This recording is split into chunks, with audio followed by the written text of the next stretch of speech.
Now back to our big story. A massive search and rescue operation enters its 7th day after the building collapsed in Surfside just last week. Now, hundreds of first responders, volunteers, they've been working around the clock to find any survivors there in that rubble. Now, crews did discover another body. That was yesterday afternoon. So now the death toll sits at 12.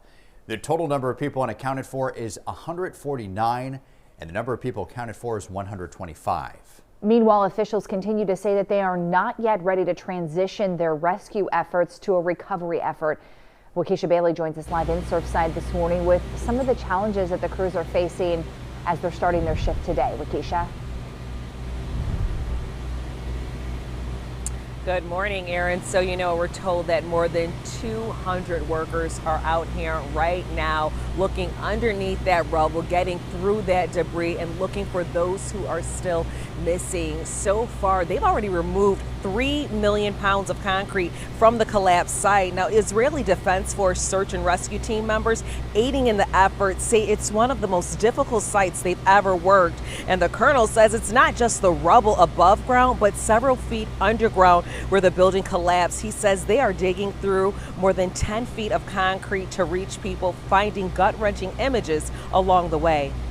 You find strollers and baby bottles, stuffed toys, it just brings a sense of reality to the moment. And we've also learned that a fire rescue member was taken to the hospital due to dehydration.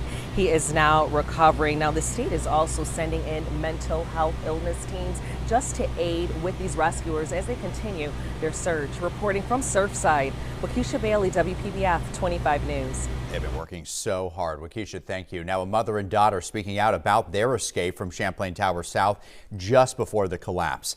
The family at first thought the loud noises were construction, possibly even an earthquake in the middle of the night. Sarah Neer says she then saw the garage collapse and quickly left the building with her 2 children.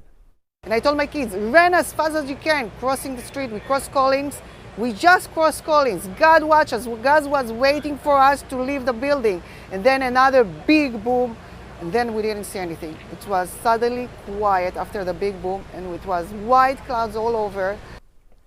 She says her family is still in trauma from what they experienced, but also says they are lucky to be alive. Tribute sites continue to grow as family and friends honor those still missing and mourn those who have died. Even on brief breaks, first responders have visited the tribute wall that's filled with photos, flowers, and messages of hope. It's hard to stay composed. Everyone's concerned, not just for my friend, but for everyone. Their safety, the glimmer of hope that just maybe somebody survived.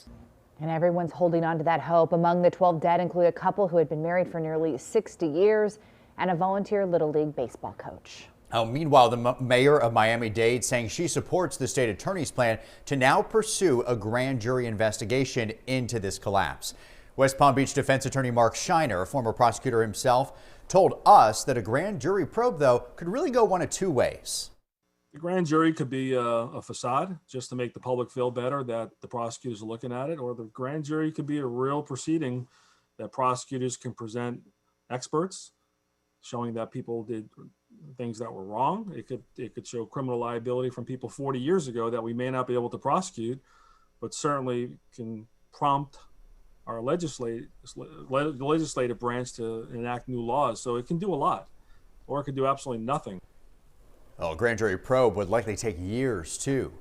Keep in mind the inquiry into the 2018 collapse of the pedestrian bridge at Florida International University that killed 6 people. That's still ongoing.